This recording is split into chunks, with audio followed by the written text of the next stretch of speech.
6 years you shall sow your field, and 6 years you shall prune your vineyard and gather in their yield. But in the 7th year there shall be a Sabbath of complete rest for the land. So here we are. My 4-month sabbatical begins after I leave here today. I will be back to join you in the pews on May 26th, and then in the pulpit on June 2nd.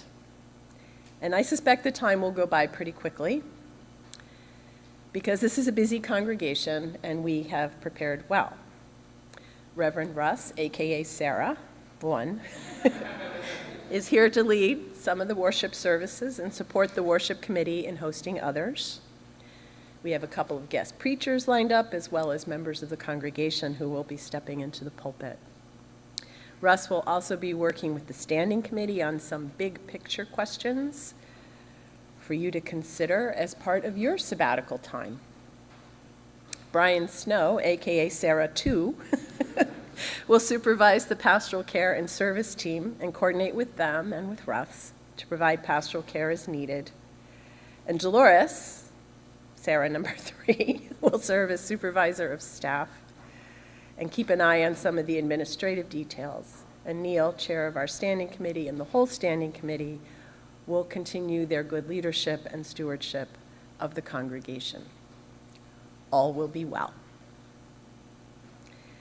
For those of you who are new to the congregation or who might want a refresher, sabbatical is part of my letter of call, my contract essentially, with you.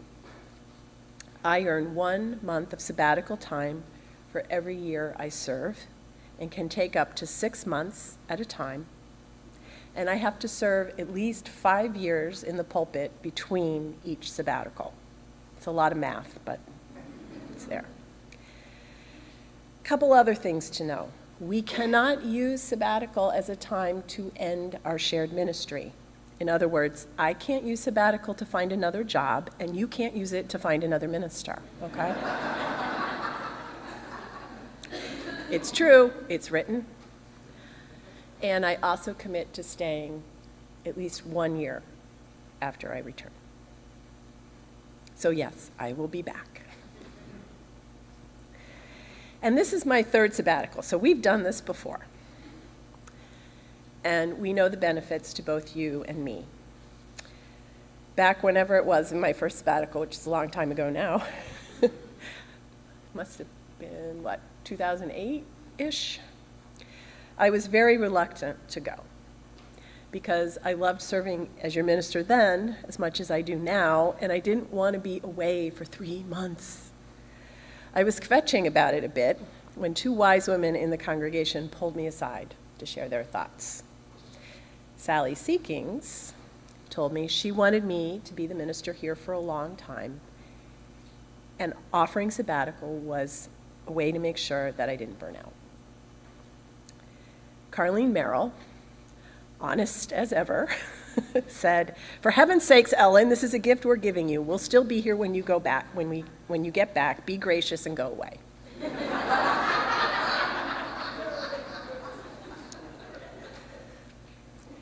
They were right.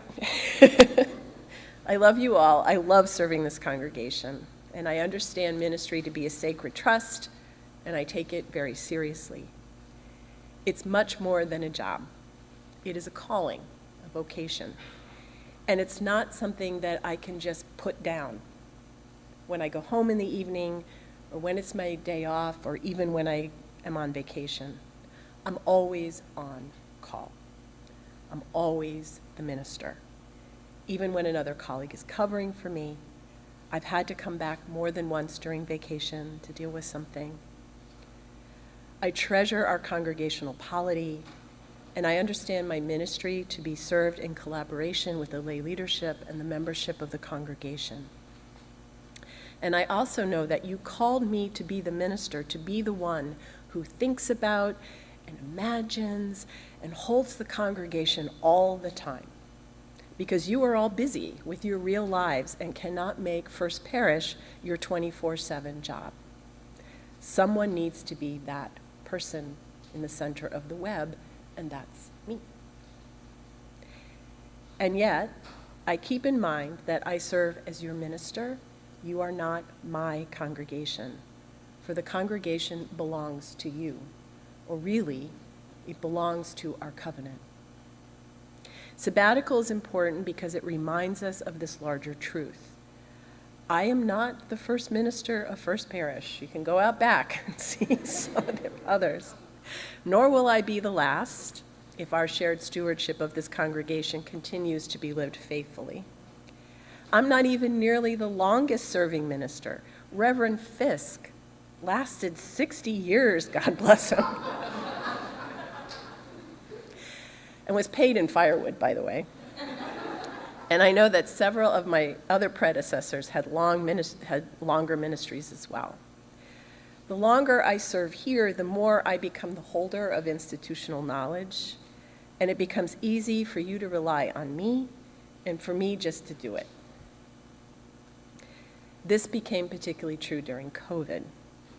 So this sabbatical is important, especially because it's going to offer a reset for all of you to step in and think more intentionally about the ministries, the vineyards and the fields, if you will, of First Parish. What fields are flourishing? What needs attention and care to grow? Where do we need to challenge ourselves, grow something new? Where do we need to let go? How do we live our covenant for these times? Thank you. Thank you for giving me the gift of this time. Know that I love you all, love this congregation dearly, and trust that you will hold one another and this beloved community with the same sacred trust I hope I offer you as your minister. All will be well.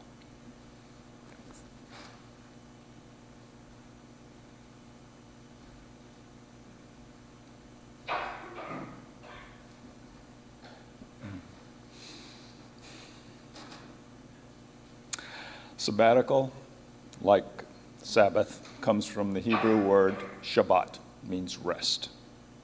The ancient Hebrews, as you've heard, not only rested every seventh day, but also rested every seventh year to ensure continued productivity. According to the book of Leviticus, every seventh year would be called the Jubilee year, when the Hebrew slaves and prisoners were set free and debts were forgiven. How would that work today? Also, the mercies of God would be particularly manifest. Now, over the centuries, the Jubilee year was abandoned, and the Sabbath has become, to only a few, a real day of rest. About 1880, the U.S. universities started allowing teachers and researchers, professors, some time off on sabbatical. Harvard was one of the first. The practice of sabbatical quickly spread to Massachusetts churches, and it's now typical in many denominations, typically about after 7 years of service. Sabbaticals are not vacations. It's a period of special leave granted for professional development in a manner that's just not possible during the activities of a typical work year. Sabbaticals are not vacations, but they're pathways to viewing vocations in a new way through fresh eyes. Sabbatical is a pathway to view this church with fresh eyes. Reverend Dr. Jack Mendelson is a Unitarian legend, and in 1964, in a little book called Being Liberal in an Illiberal Age, Why I Became a Unitarian Universalist, he wrote the following. Sort of a mantra. He wrote, "A Unitarian Universalist minister is a person who is never completely satisfied or satisfiable, never completely adjusted or adjustable. A person who walks in two worlds, one of things as they are and the other of things as they ought to be, and loves them both. Ministers are persons with pincushion souls and elastic hearts, who sit with the happy and the sad in a chaotic pattern of laugh, cry, cry, and know deep down that the first time their laughter is false or the tears are make-believe, their days as a real minister are over. A minister is a person who continuously runs out of time, out of wisdom, out of courage, and out of money. A person whose tasks involve great responsibility and little power, who must learn to accept people as they are and go from there. A person who must never try and exercise influence that has not been earned. The minister who is worthy knows all this and is still thankful for every day of the privilege of being a minister. He concludes, the future of the liberal church is almost totally dependent on two factors. One, great congregations, large or small, and dedicated ministers. And the strangest feature is that the relationship they create each other. The average ministerial tenure in a UU congregation is 5 to 7 years. I'll repeat that. The average ministerial tenure in a UU congregation is 5 to 7 years. How long has Ellen been here? August of 2002, she arrived. I feel that 5 to 7 years is a pretty short tenure. So the practice of sabbatical provides an intentional time for renewal and rejuvenation to help make longer ministries healthier and more sustainable for both minister and congregation. This is not Ellen's sabbatical. This is our sabbatical. Ellen's, this congregation, and mine. I consider myself on sabbatical from my retirement.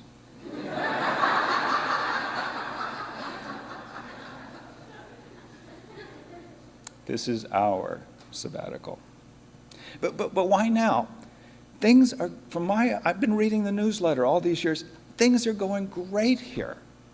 You're recovering from the pandemic. You have a lovely renovated building. You got an elevator that works.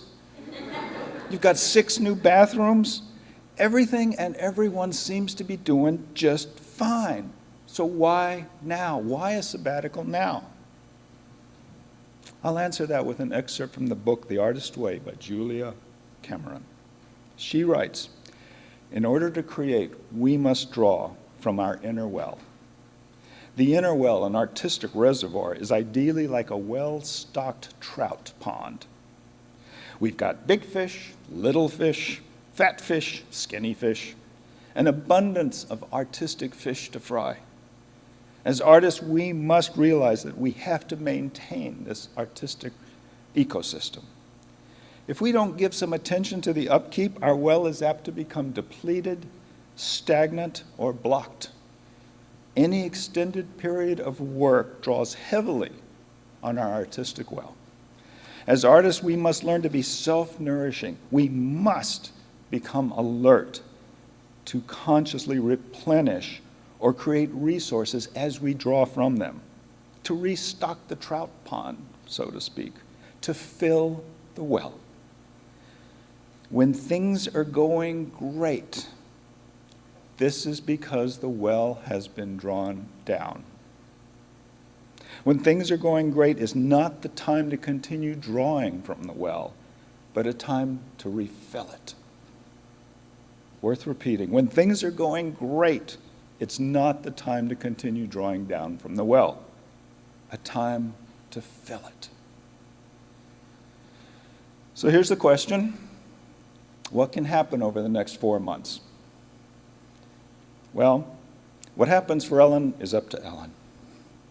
What happens here, that's up to y'all, to us. I want to offer you a spectrum of possibilities for the next 4 months. At the end of the spectrum, one is do nothing. We can sit and wait for Ellen's return. We muddle, we let things slide, we wait. It's not what I'm planning. But that's one option. A middle option is just hold it all together. Keep the situation going, perform the routine activities, status quo, keep your head down, follow just what's going on.